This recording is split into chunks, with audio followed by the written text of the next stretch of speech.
Good evening, everyone. Good evening. Welcome. Thank you. And firstly, let me thank the Society for having me over. Thank you so much. And I thank each one of you for coming down here. I just was thinking that if Tipu's father, Hyder Ali, was around now, he would not have believed that you were Englishmen, because for him, every Englishman had to wear a hat. and what he would do was that Englishmen would generally not enter Mysore, because Mysore was usually at war with the English. But sometimes English merchants, traders would enter Mysore, and he would immediately get hold of them and ask them to drill his army. So there is one case wherein a merchant says, I do not know, I'm not a military man. And he says, you wear a hat. Every man who wears a hat is a good soldier. Absolutely. All right, so I will speak about the Mysore rockets today, and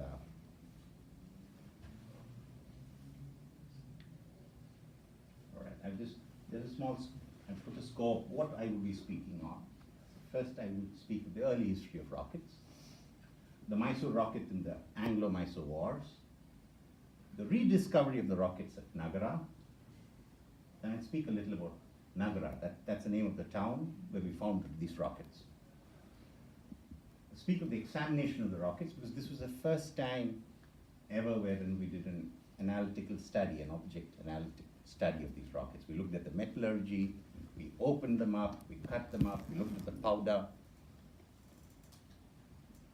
Then I will speak a little about the Mysore rocket from concrete to the SpaceX, because every rocket you see up now is a descendant of that early rocket. I'll speak a bit about the way ahead, and then I will open the floor. I'd love to have a small discussion.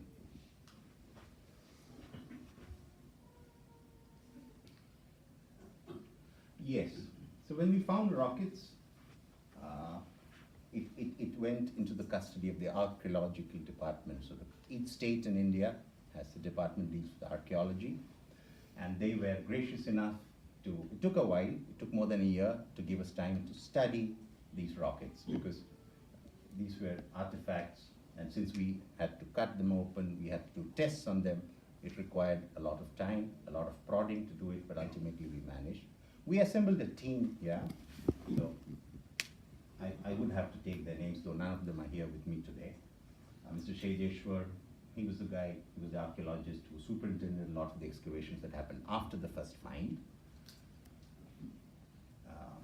Professor Sharda Srinivasan, she's one of the few archaeometallurgists in India. Dr. H.S. Mukunda, he's a combustion scientist. He works for the Space Research Organization in India. And we did the testing, the perfect lawyer components. That's where the metallurgical testing was done. All right, so the concept of a fire arrow has always been there in Indian mythology, and a fire arrow is different from a rocket. A fire arrow is essentially, you would have tied a piece of cloth, set it on fire, attached to an arrow, and let it go. So conceptually, Indians have had an idea of a missile, a flaming missile. And there is a verse, so the Ramayana is one of the great Indian epics, like maybe the Iliad, Homer's Odyssey. So this epic way back, it is dated between 1000 to 500 BC, speaks of, I just showed a verse when Lakshmana employed the missile of fire on his arrow, that arrow of the great soul Lakshmana. Lakshmana is the heroic character there, and as also the bow caused a flame to blaze. So we had that knowledge or that concept of a fire arrow, but this is nothing new. Probably the Greeks would have fired pieces of cloth, the arrows, the Chinese did it. So this is nothing new to any other country. So, but what I wanted to show here was that you had fire, the concept of a missile was there in Indian imagination even then. The early rockets, rockets are different from fire arrows, because for a rocket to fly, you need a combustible substance inside, and you need propulsion. Propulsion which has happened when gases are expelled through the nozzle, and there is an exit velocity which will be far greater than the action. So that is essentially what a rocket is. So the early rockets would have come from China. That is what it is believed, because the Chinese, till from the records we have, are the first to discover gunpowder. And you have early manuscripts which show rockets or Chinese fire arrows attached to a rocket. So this is different. You have of paper, a small cylinder of paper or of wood filled with powder and with a fuse. And this would also be strung to a bow, and the fuse would be lit and the rocket would fly. So this is from an early manuscript.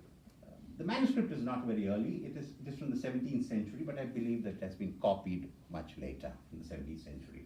So you have records of Chinese rockets in this style dating from the 12th, 13th century.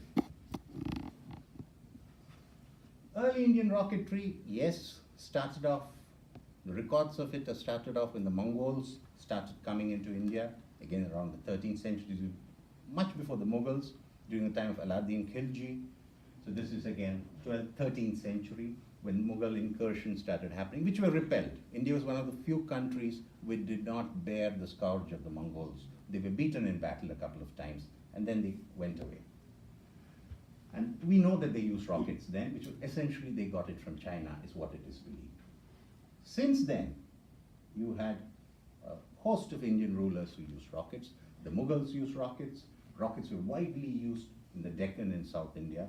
That is something very interesting, because there is more documentation of rockets being used in South India than in the North. The reason for that could be, in my opinion, because the metalworking industry in the southern part of India was always far more developed than what it was up in the North. So you had wood, steel. Much of that came from the south. The word wood itself comes from Vukku. Vukku in Kannada, that is a language spoken in Mysore, in Karnataka, itself means iron or ore. So, but again, these rockets would have to be bamboo cased or paper cased rockets. The problem with paper cased and bamboo cased rockets was it burns easily. It is not able to sustain enough pressure or combustion inside. And essentially they have been used as fireworks. I should give you a small account.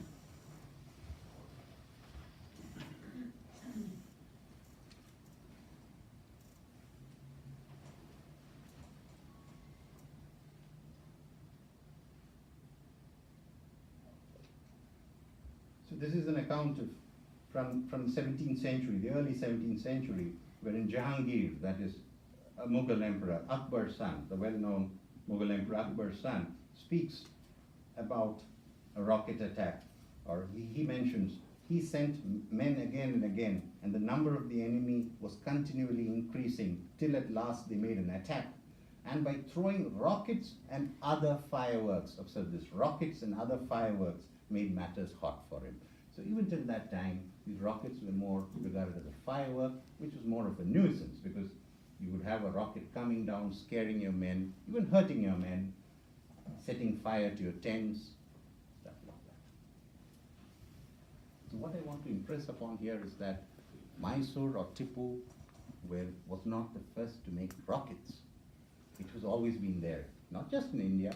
In fact, there is a record of rockets having reached Italy. There is a written record somewhere around 1258 of a great display of rockets, fireworks in Italy, in Venice if I'm not wrong. So Mysore was not unique in rockets. Yes, now we come to what was unique about Mysore. So the Anglo-Mysore Wars happened towards the middle of the 18th century, and this is the first time wherein the British started encountering the Mysore army that was then led by Tipu's father Hyder. And it is from then that we hear written accounts of the metal-cased rocket. So the Mysorean contribution to rocketry is the introduction of the metal-cased rocket. So this would have been something, this was a great leap. Once again, we do not know, or I cannot say, whether it was in Mysore that the first metal-cased rocket was made. No. What I can only say is evidence, a student of history goes upon written evidence or documentation. First documents of metal-cased rockets come from the Mysore Wars. That is important here. So the discovery of the Mysore rocket. So in the course of these wars, British army men, British historians who accompanied the army, surveyors started writing about these rockets. And it was when that the word rocket even entered army terminology. And it was something in 1790.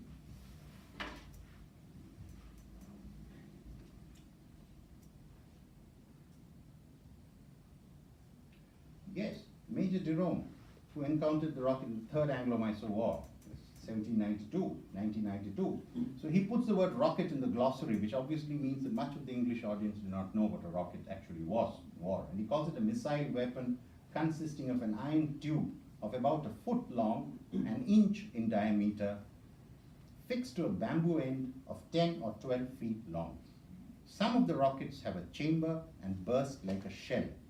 Others, called the ground rockets, have a serpentine motion and on striking the ground rise again and bound along till their force be spent.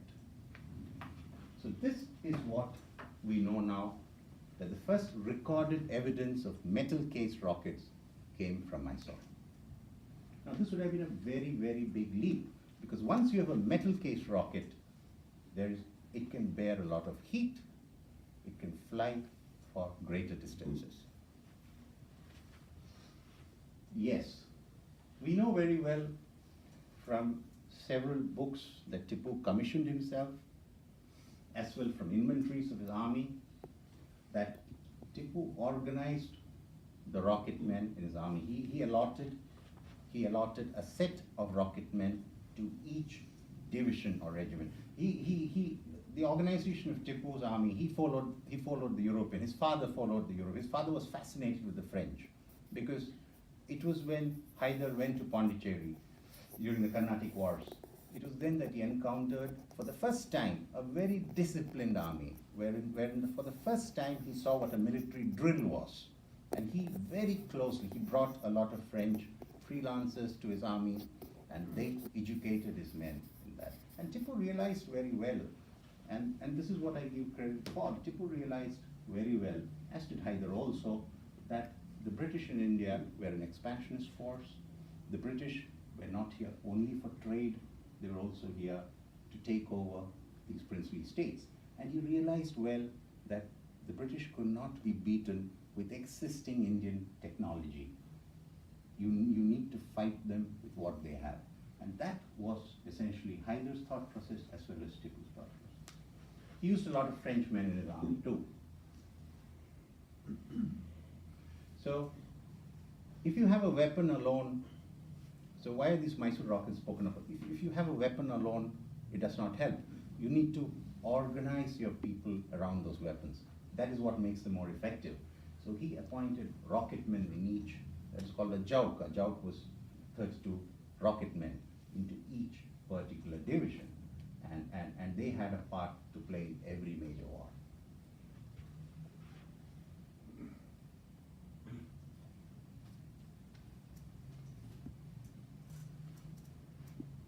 So this is a watercolor in V and A. And this is one of Tipu's rocket men lighting a rocket.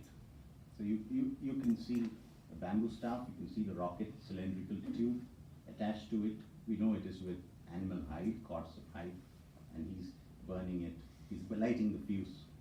And this is the typical uniform of a Tipu rocket man. So you had those purple spots because he loved the tiger. And the tiger was his symbol.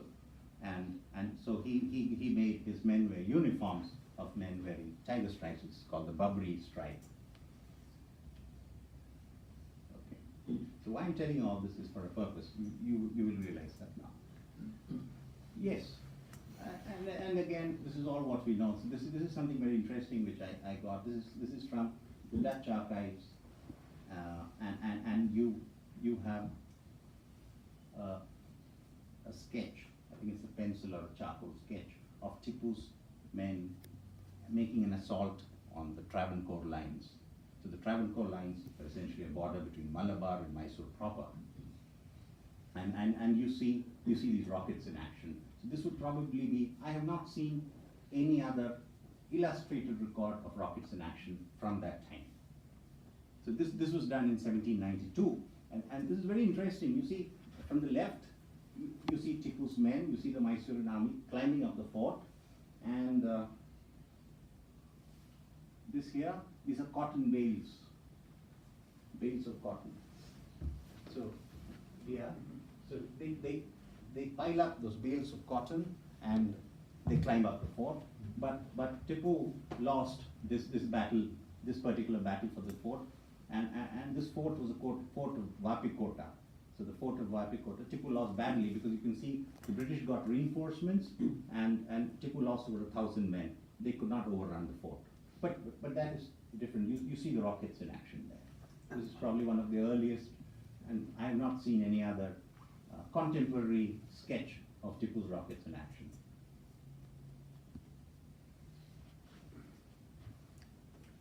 Yes, now we really start. So you had these rockets. They were very, very well documented. But suddenly after Tipu fell in 1799, everything just ended. No Indian state, there is no account of the British or any other force encountering military rockets or the rockets being a nuisance to anybody. You don't find them in inventories in any of arms in any other state. What happened to these rockets? So till date, there were only 2 rockets, or I would say there were 4 rockets in anywhere here in this world. 2 of them were in Woolwich. I believe that was what was left, or what the British took from Srirangapatnam to do tests on them, the Congreve rockets. There were 2 in Bangalore. They were deactivated, but they've never been put on display. So there were only 4 rockets, and obviously there was no scope of anybody doing any tests on them because there were so few. So, and the question was, there were thousands of rockets, tens of thousands of rockets. Where did they go?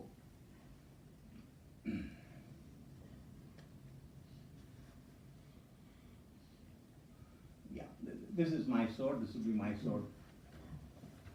So you see in yellow, it's Mysore. Bottom there is Travancore. So this is the Travancore. You saw the Dutch sketch. So Tipu was assaulting the Travancore lines. Sorry. So they'd be here. This is what is Kerala today. So these are the Nizam's dominions. It's Hyderabad on the top.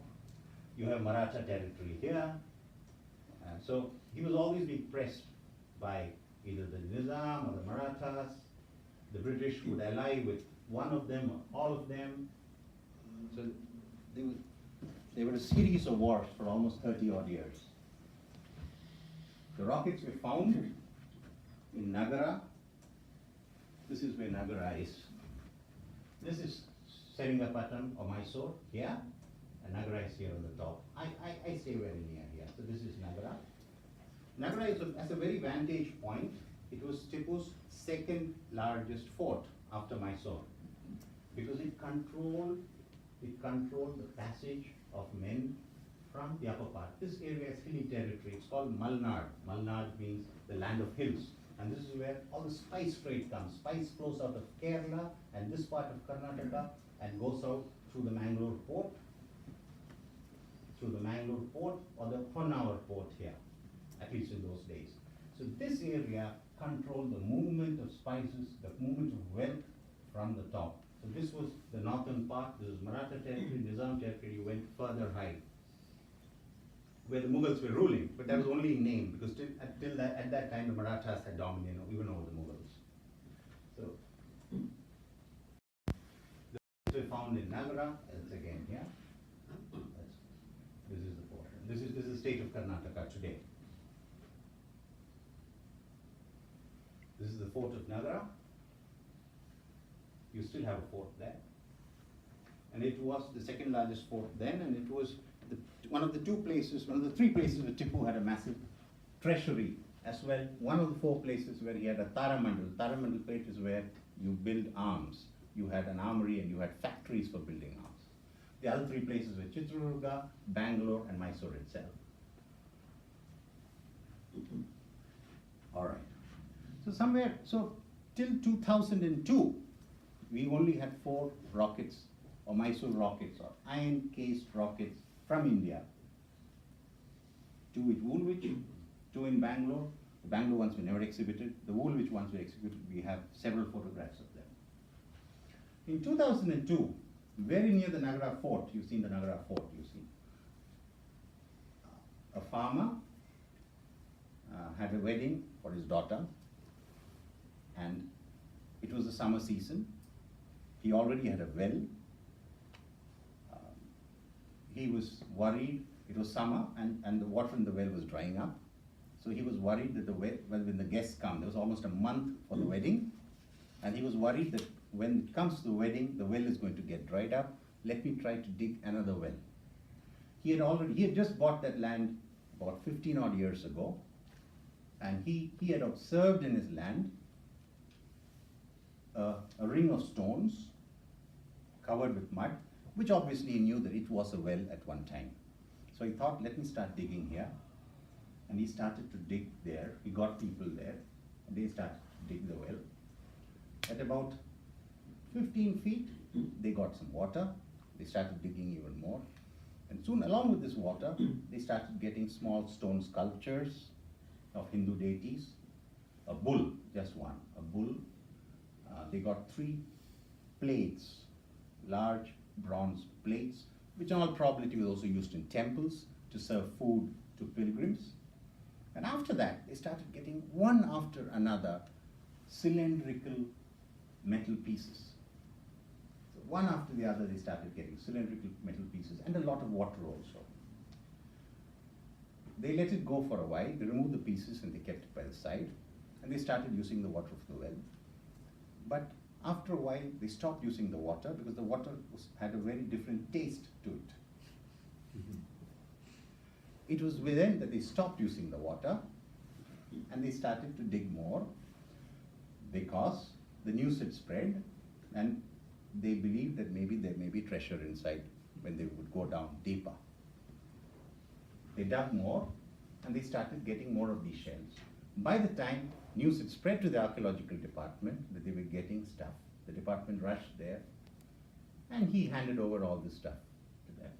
That was 160 of these cylindrical objects. So in 2002, these cylindrical objects went there. No one had a clue of what they were.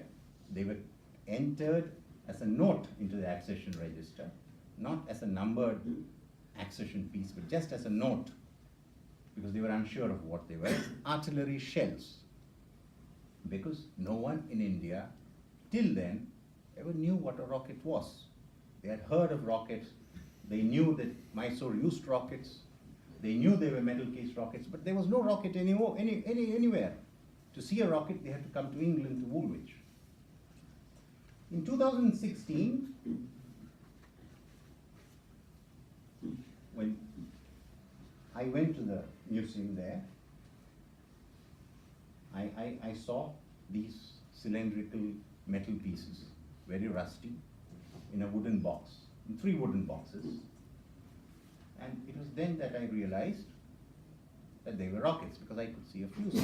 And I was lucky because I had seen the image of the rocket man in the VIA. I had not visited VIA, but these images were there in a lot of books. It was then that we looked further, and we were very sure that these were rockets. We informed the department that this is something very unique.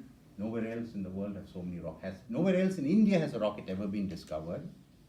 And there's a lot of scope for work on this. And from then started our work for getting permission and for getting it entered into the accession register and to start writing a paper on it. So this is why I call it a wedding in a well. Had that wedding not happened in the family, we would never have got these rockets.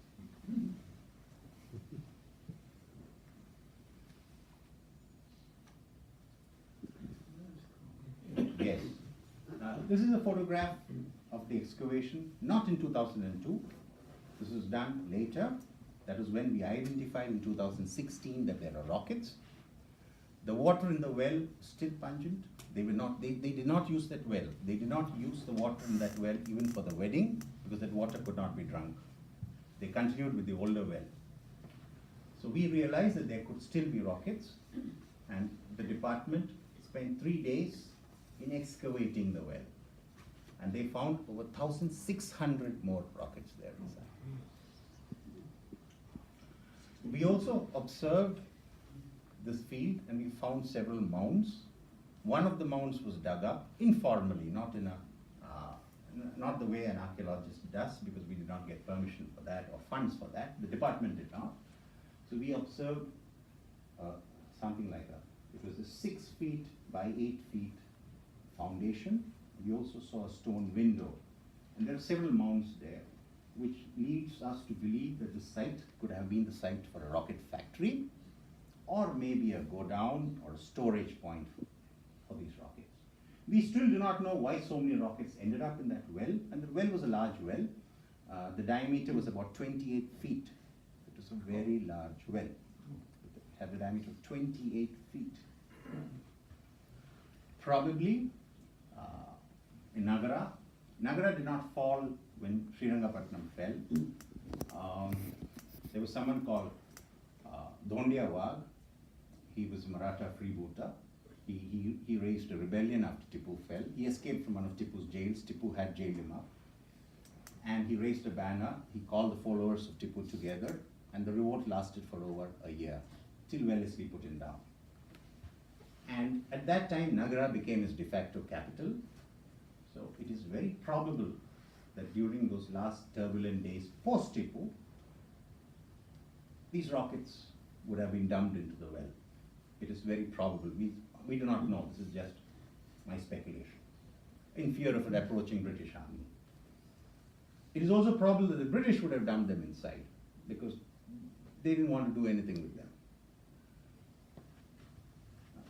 Searching for this, I also found a trace of British ordnance officers going around in 1853 to a place called Tumkur, which is near Bangalore, but again in the Mysore region, deactivating rockets. So this speaks of them finding several rockets in the Tumkur fort, and ordnance engineers saying, we have deactivated so many rockets. So probably by 1853, the British had no need of rockets, or no. So maybe whatever rockets were around were all deactivated.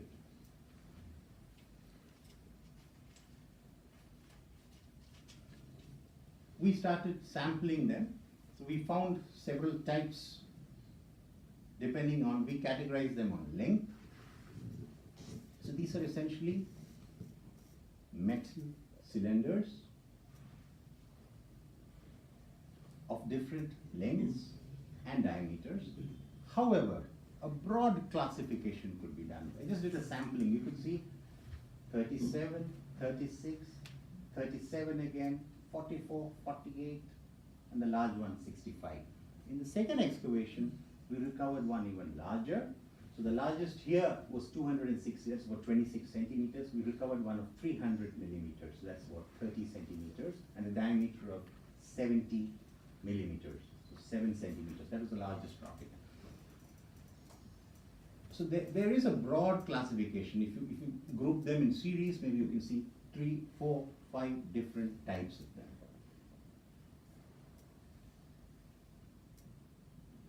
So these are essentially, as I said, tubes, metal tubes. One side, this is the fuse end, of course, or the nozzle end, we call it the aft end. The fuses are existent in several of them.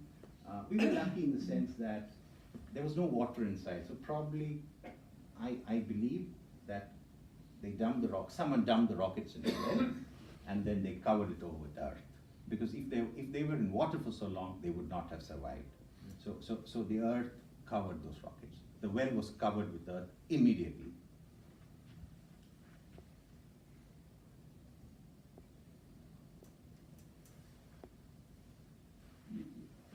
You should observe something. I'll come to this later. This is something very interesting. you observe a different discoloration, a color, a different color here. I'll tell you what that is.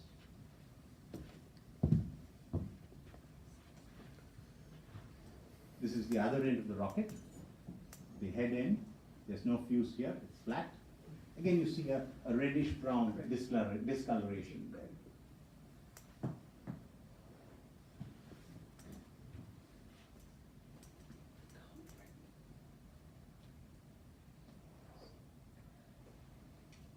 All right, then we started working on them. We started with an X-ray.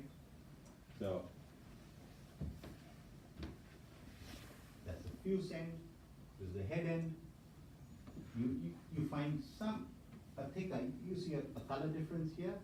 So there is something inside. This obviously is a powder. You can see a color difference on the edges. A part of it is of course because of rust. However, inside you do see some layer. So we discovered this is something very, very interesting. We discovered that this layer inside, between the powder and the metal, was a coating of clay. Now this is very, very innovative. It seems very simple, yet it is something very innovative because metal burns. So imagine the kind of temperatures inside a rocket when the powder burns. So how do you prevent the temperature from getting to the metal very fast and burning up the rocket? Because if a rocket does not move from point A to B, it just becomes a bomb, it's not a missile. So they used a coating of clay which acts as an insulant. Even today, the modern rockets also have a refractory layer. They use ceramic, they use certain other stuff. So all modern rockets use clay. So this was something that somebody had realized then. It seems very rudimentary, it seems very easy, but someone realized then that you need to line it with clay that improves the efficiency of the rocket. You prevent it from melting fast. So we found out that it was clay. We did a simple chemical test in the lab, and we just found out that it was clay.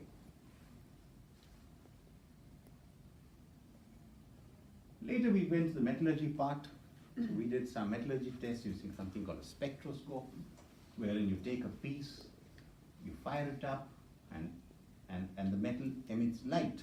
So spectrum of light. So spectrums, different compounds emit different spectrums of light. So the spectrometer looks at the light, looks at the frequency, and tells you that this is the particular compound that is. So this is a broad chart that we got. We did sampling across 2 samples.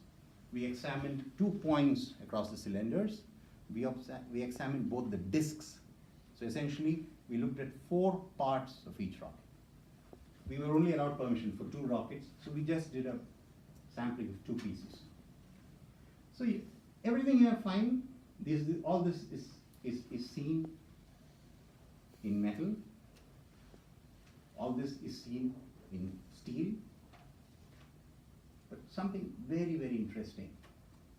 We also did a wet analysis. That is another part where we also checked the powder. We found nitrite, we found sulfur, we found charcoal. We did not find potassium because there's a lot of potassium nitrate in gunpowder, because obviously with exposure to water, the potassium had leached. So that was not surprising. We didn't expect to find potassium. We tried burning the powder. None of it burned. In some cases, they emitted a small flame and fizzled off. That is because there was hardly any potassium, and so the powder had gone dry. Yes, I'll come back to this. What is really interesting here is C stands for carbon. Carbon is between 0.25 to 0.3%. In fact, in another of the specimens, carbon was as low as 0.02%. This is absolutely amazing. Nowhere else, even today, to get the amount of carbon in your steel to anywhere less than 0.3% is very difficult. So nowhere else has it been documented. I'm speaking of the late 18th century, the mid 18th century here, where carbon has been put to such a low percentage. Because this involves, because there's a lot of carbon. in iron. So you need, how do you take out the carbon? By blowing air, by oxidizing, by using, and removing the carbon out, where it becomes CO2 and the carbon goes with carbon dioxide or with carbon monoxide. So they had managed this. Why did they have to do it? Because only when carbon is less in a metal can you draw it out, can you roll it. And this solved a very important mystery, because when we handle those pieces, 160 pieces, even I kind of assumed that they would have been cast. I did not think that they would have been drawn. Because I kind of thought that it would be very difficult for someone to go around beating plates and rolling them. And I found that it would not be possible, because even today, you need low carbon steel to make pipes. And it is very difficult to make low carbon steel. So we thought that it is just not possible that these rockets would have been cast as pipes, powder filled into them. But when we saw this, we knew that no, this is all steel, rolled steel. So this is something very unique. How was this done? Okay. Possibly because after Tipu fell, Wellesley sent someone called Buchanan, Francis Hamilton Buchanan, to study Mysore, to study the industries around Mysore. He went around studying a lot of forging units in Mysore, nearby Bangalore, and he observed that the steel smelters were producing steel using the same amount of ore. The same amount of ore in England would be converted in steel in 8 days to 14 days. The same amount of ore was being converted into steel, usable steel, in the Mysore forges in a matter of 8 to 12 hours. He observed what they were doing. He's recorded it very well. He observed that the Mysorean craftsmen would use ore from two different sources for two different kinds of steel. For weapons, for blades, for good plowshares, for knives, they would use ore that would come from the rivers. So that would come only for 4 months of the year, when the monsoons would bring mud from the hills. For other stuff, other where it is not so important, where maybe other agricultural implements, or to make stuff which are not going to be used, which are not very expensive, or which do not need a lot, probably household stuff, they would use ore from rock. So he looked at the processes where they make for sword blades, where they make ore from water, and he observed that these craftsmen would take charcoal, about 7 kgs, he called it a bushel, but I believe it's about 7 kgs of charcoal, would take the mud from the rivers which contained ore, put it over the charcoal, two hands full, cover it again with charcoal and let it burn. So this would be repeated till 20 kilos of mud from the rivers which contained ore was transformed into 9 kilos of iron.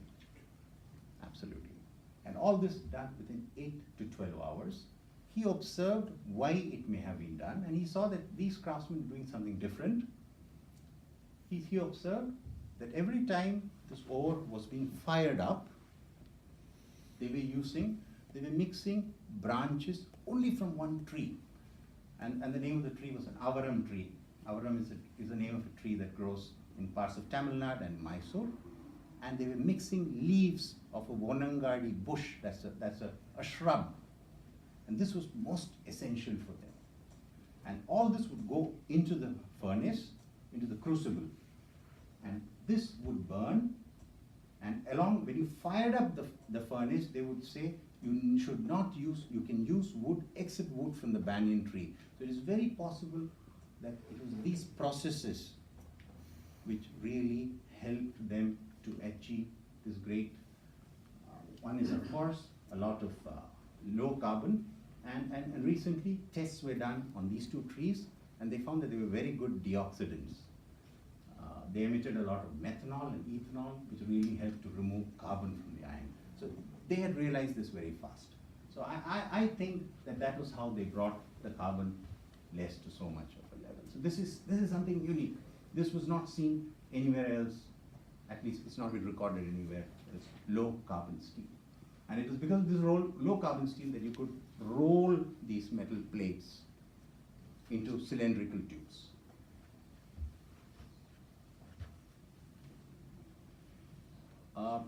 The Europeans at that time were trying with metal, but they were not succeeding. Probably this could be one of the reasons why.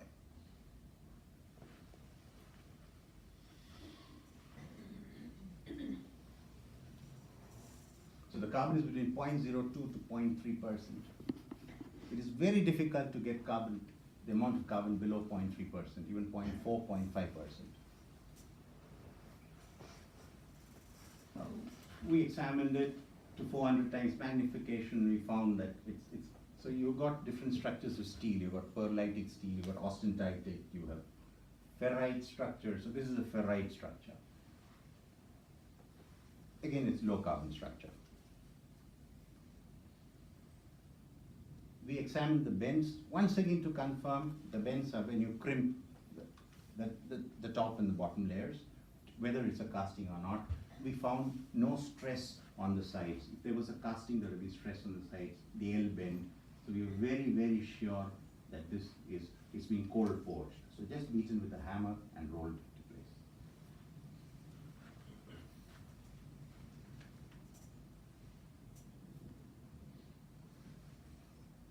to place. You may recall something that I said now of Jerome mentioning that he encounters rockets which fly from here to there, which move along the ground, which emit a flame. And I'll come to this. When we looked at we cut open the rockets. So here you see the fuse, and that is one end, the nozzle end with the hole. We saw that we were only allowed to cut open 2 rockets. We saw that one of them exhibited, I'll tell you what that is, something we call in rockets radial burning rocket. The other was a end burning rocket.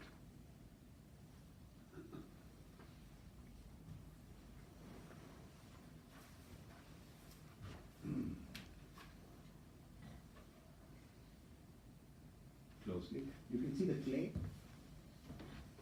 You can see this layer. You can see this layer, rich. That's clay, a layer of clay. So here you can see it's quite haphazard. It's been filled quite haphazardly. This has been filled even better. There's no gap. We now believe that they were for a reason. So observe this. So there are 2, even today you've got rockets wherein they burn, they call end burning rockets, and you have radial burning rockets.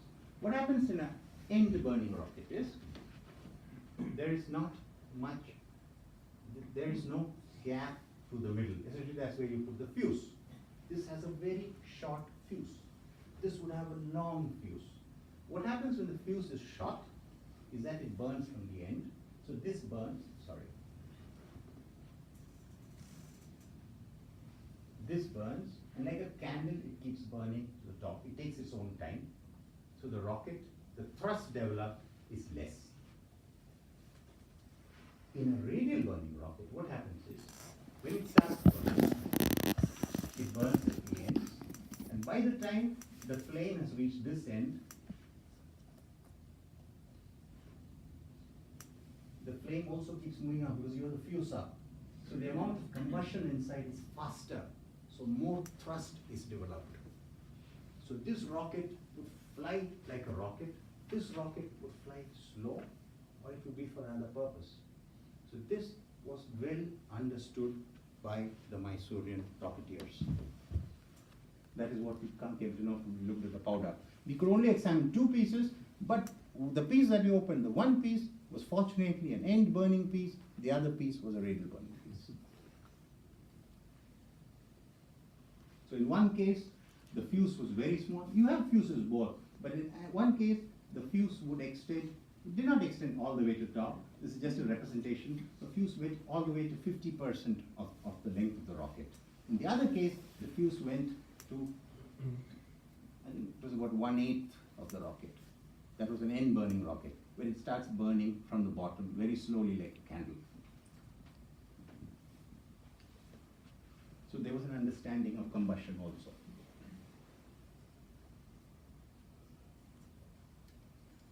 We examined the nozzle diameters, and we found that there was a general, most of the nozzle diameters were 6 mm and 8 mm. So there were 6 pieces, 6 mm, 8 pieces, 8 mm diameters. And of course 1 and 2. So we believe that the ones would actually, that it would have been the one, originally it would have been a 1 diameter which really expanded, or which would have, with rust, the diameter broke off. So we are looking at 2 mm, 6 mm and 8 mm broadly. So we now understand that the Mysorean craftsmen had an idea that the nozzle size is very important. Because if the nozzle size is large, it beats your purpose. If it's too small, it beats your purpose. Because the nozzle is very important to combustion. That is where the reaction happens, the action happens. And the reaction is, of course, the rocket moving away. So there was some kind of standardization here also. Things were not so what I see here is a very good engineering process had started there. You have standardizations. You have a realization that a rocket functions differently when you arrange the powder differently, that a rocket functions differently when nozzle diameters change.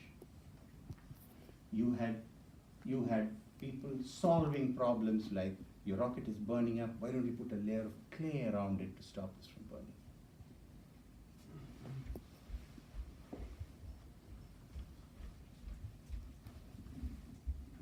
We also looked at the fuse. We magnified it by 50 times, and the diameter of each fiber came to about 20 microns. 20 micron fiber is generally cotton or silk.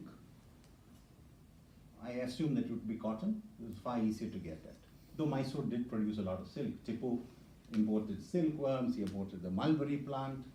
So there was a lot of silk work going on in Mysore as well.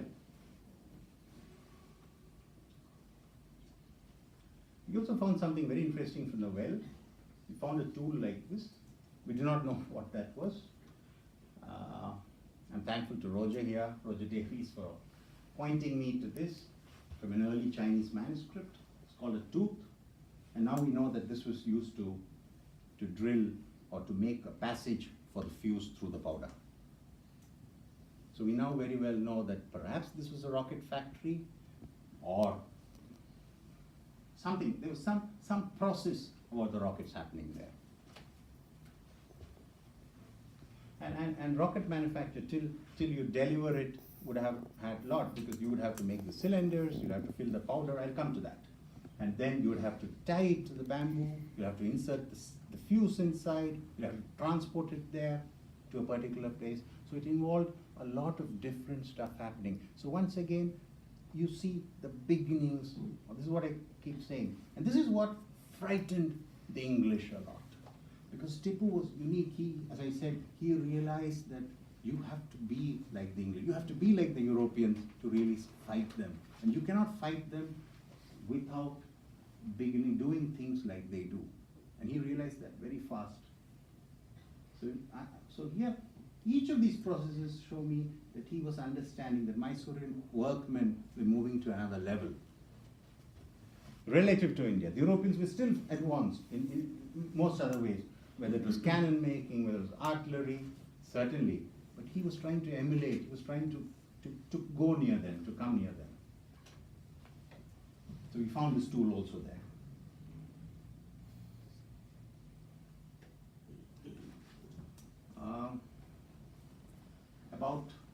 Last year, before I come to this, I will kind of explain how we think the rockets were made.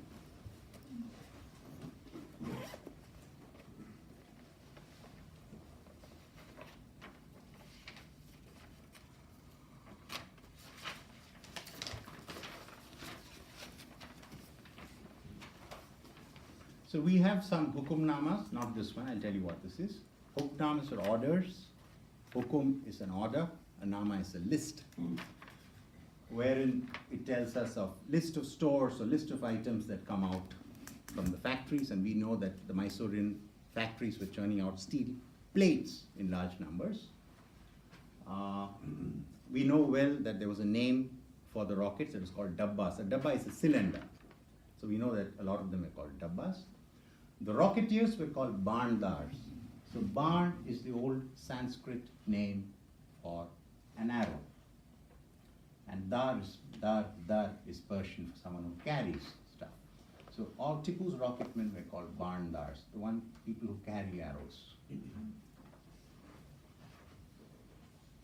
So you had these sheets of steel. The thickness of the steel was seen from between 2 to 3 mm thickness. All of them are between 2 to 3 mm. So we assume that you would have a mandrel, probably a wooden piece, and they would have rolled it, beaten it, and rolled it into a cylindrical form, all when hot, and beaten it at the edges. We have still, either through spectroscopy or in the X-ray, been unable to find the seam. But I'm sure there is a seam. It is obvious that there is a seam because we have not looked deeper. We intend to do that. David has suggested some ideas. We will do that. So obviously there is a seam. But what I want to say is they did a very good job at that. So it was made into a cylinder. After that, we believe, the end caps were taken. We also found that the steel in the end caps had a relatively larger amount of carbon than cylinders. So it is probable, because they do not have to be rolled. So it is probable that they used a different process to make the steel to roll the cylinder, and they used a different process to make the end caps. Why? I think because to make lower carbon steel you need a lot of time and money. So why waste that when you do not need to roll it? So they had come to that kind of level also. That is what I think makes sense. They would have put an end cap at one side, the head end, and crimped it using coal forging. It would not have been hot then. They would have moved it here, put, using a tool, I assume it would be a wooden tool, a long piece of wood, and put a layer of clay all over. We know that this, at the head end, there was a larger layer of clay. That's what you saw in the X-ray. And after the clay had dried, they would have started to put the powder, that is the gunpowder. In all probability, this gunpowder would not be just gunpowder. They would have mixed and used different percentages to achieve different stuff, because we have a record of some rockets of Tipu being only used as signaling rockets. They emitted a blue flame. So probably some of it would have more phosphorus inside to emit. Look at that particular flame. This is an assumption, because the powder has all gone bad. We've not been able to do anything useful with that. So that probably has to be done in England, where you may have pieces that have powder in them. Yes. So after the powder was filled in, they would have to stamp it in, because powder should not have a gap. When powder has gaps, the combustion is poor. So the powder has to be hard and stick. There should not be a gap. It has to be packed in tight. And you cannot pack it in tight without using a binding substance. So either there has to be something like a liquid. We think that it may have been a sugary substance, because we have found in this hukumnama that I'll show you, I'll tell you that there were along with the barnas, there was a lot of sugar. There is a product in Kannada called ralla. Ralla is a sugary sweet compound which is used in the preparation of sweetmeats. A sweet meat, yeah, you know what's sweets. So today, when you make dry fruits and you want to make them stick with sugar, so that is a dessert, you use that ralla, because dry fruits, how do you join them? How do you make them into a lump? So we have found a record of a lot of ralla there. So we assume that the binding agent would have been this particular substance. But we still need to do tests on that. It's an assumption. So after it is stamped in, and this has to be done properly, because you stamp it hard, it burns. So this is highly combustible powder. You would have had put the end cap. You would have put clay at one point. So there's clay on both the sides. There's a bigger layer of clay at the head end, a smaller layer here, and you would have covered the end cap. Later, you would have used the drill tool, the auger tool, put a hole through it and inserted the fuse. So this is broadly how we think it would have been made. This is also why I broadly think, because after we did all this, bamboo rockets were still being made in India till the 1950s, because towards the 1960s all the bamboo forests went away. So we went to Kerala, where bamboo rockets were flown, were used in firework displays in temples, and we spoke to some craftsmen who used to do work on them, and this was the process that we explained. Even they were using clay at that time. So it would not have been a sudden eureka moment. We are very sure that the development of the Mysore, of the iron case rocket, was a process wherein they used their knowledge of bamboo rockets, they tried, they failed, and they got things together. A very interesting Hukumnama, which is an inventory made of the Srirangapatnam fort in the year 1796, and here he mentions that there are Bana is a rocket. So 20,761 rockets there. And because you're the arms and all of you have very good interest. So this particular page, along with several pages, makes a list of different types of his weapons. So I'll just read it out for you. You may find it interesting. Just looking at this page, there are several pages of an inventory of his weapons. So anyone who collects Indian arms will find several names here. So there is the first one is Karnataka Gundu. Karnataka is the state that we are in. Gundu is balls. So I believe that they were your musket ammunition. So there were 5,21,000 musket balls. Katti is a long knife, that is the second one. 11,497. 1,690 Katari, the Qatar, the Indian Qatar, the punch dagger. A banka is something that you curl your fingers and you have studs here and you attack your opponent in this way. One Karnataki banduk, a banduk is a gun, a rifle, or it could be a flintlock, it could be a matchlock, in all probability a matchlock. Then of course 24,597 banas. There were 30,83,884 chakmaki kallu. Chakmak is a flint that you use in flintlocks. Then you may have to tell them what a lakh is. Oh yes, a lakh is what in India we call 100,000. 100,000 we term as a lakh. Sorry. In fact, a name for Hyder. Hyder had a nickname after he met the French and he really started to grow. He was called Chakmak Jung. So Jung is war, and Chakmak is this flint because he changed. This is something very interesting. Tipu's army, by the time Hyder moved and Tipu, both of them were actively suppressing the use of matchlocks.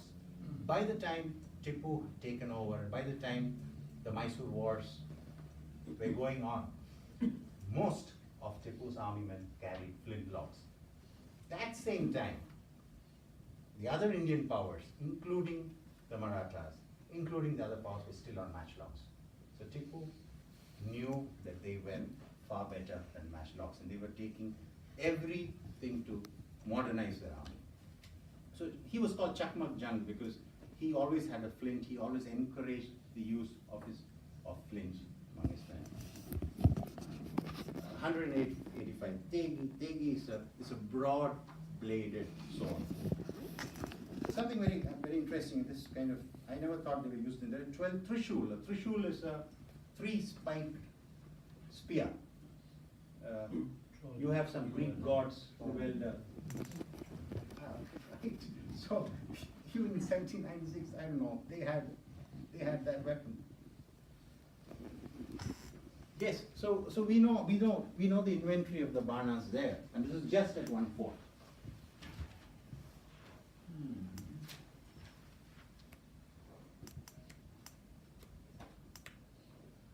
Yeah, this is once again, I put Roger Davies who helped me there.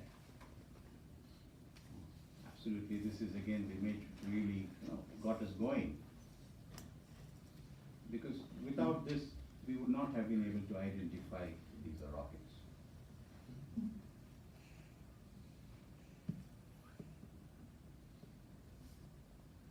Yeah, so this is broadly what I have to say.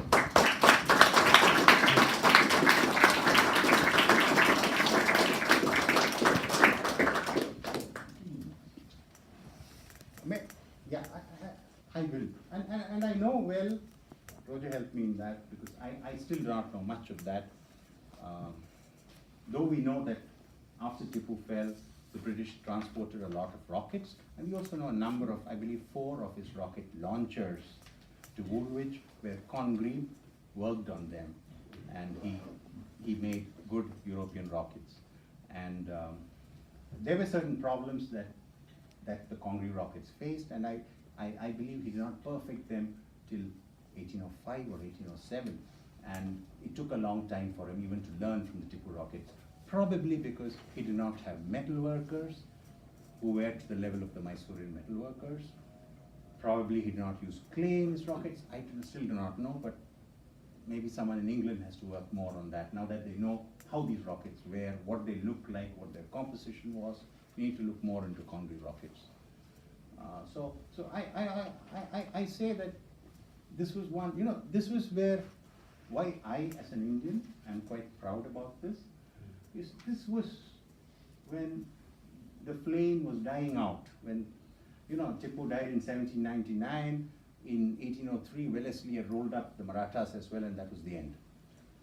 So, at this time, you had a power in India which was striving to be a modern power, which was striving to fight the Europeans on their terms, which had understood that unless you modernize, unless you learn, unless you take technology, you cannot build a modern state. And Tipu is unique. I mean, there's Anne, there's Susan, Ursula's done some great work on his manuscript. Tipu was not only in technology, it was in trade, it was on things like education, things like sending ambassadors to different countries all over the world and exchanging goods with them, inviting their engineers and technicians to come to Mysore and produce watches, to produce muskets, to help them in whatever they could. So this is what is quite fascinating. This is why the British, and I credit the British because they today, I mean, they have written documents on Tipu. Whatever we know is thanks to the British. They respected him for the fight they gave. They acknowledged him for that. So that is also a great contribution. We would not have learned much of Tipu unless for the British. And hats off to them. Yes. Sorry. I was going to ask, are you actually going to do some experimental archaeology and try and reconstruct and fire a rocket? Absolutely. That is our intention, and we have sent a proposal to the archaeology department. For that, we have still received no word from them. The proposal is not only that, the proposal also involves some soft study of trying to look at where the components would have come from, where the sulfur would have come from, where the saltpeter would have come from, whether there are still technicians who can make the steel with low carbon in the old forging way. And using that technology, using those people, using those contemporary skills of that time, if we can find them, to make a rocket. So you submitted a budget, but you're still yet to hear from them. Was there any problem about supply of bamboo for these rockets? Very good question.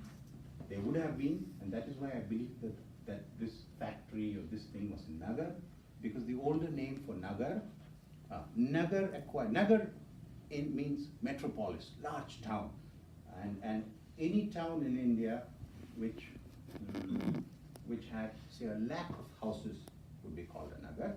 Of course, maybe you had smaller houses and the king wanted to call it a nagar, he would still call it a nagar. Let us be clear on that. But nagara, the older name for nagara was Bedurur or Bednur. Bednur comes from the Kannada word, the root word is Biduru. Biduru is bamboo. So nagara, even today, has the largest cluster of bamboo gardens. So we believe that this place had a good, very good supply of raw material that is bamboo for this. The rockets, also, the ones at Woolwich, there are two pieces. One has a bamboo stick, the other one has a sword blade. So even when I published this paper, I and David, we were skeptical whether the sword blade was there in Tipu's time, because we have seen no documentary evidence in any of the records of the Mysoreans rockets attached with a sword blade. However, after we did this, I found a very good travelogue written by a British traveller in 1803, wherein he went to the Maratha areas. He was following Wellesley in his campaigns, and he sees an armory where Maratha craftsmen are attaching sword blades to rockets. So we know very well that they were also used. And the main danger that a rocket would do was not this cylinder. So imagine a bamboo stick coming hurtling at you with high speed. I mean, it just smashes through you. Or a sword blade doing that, smashes through you. So the weapon was not the rocket. The rocket was a delivery system. The weapon would have been the bamboo stick. Can I ask, how accurate were they? Were there any records of that? Yes, they were not very accurate. but hundreds of them would move. So obviously one of them would hit the star. There are comments in some of the diaries of the Yes. Peninsular War Yes. about concrete rockets being so erratic that they were as terrifying to the firers as they were to the enemy.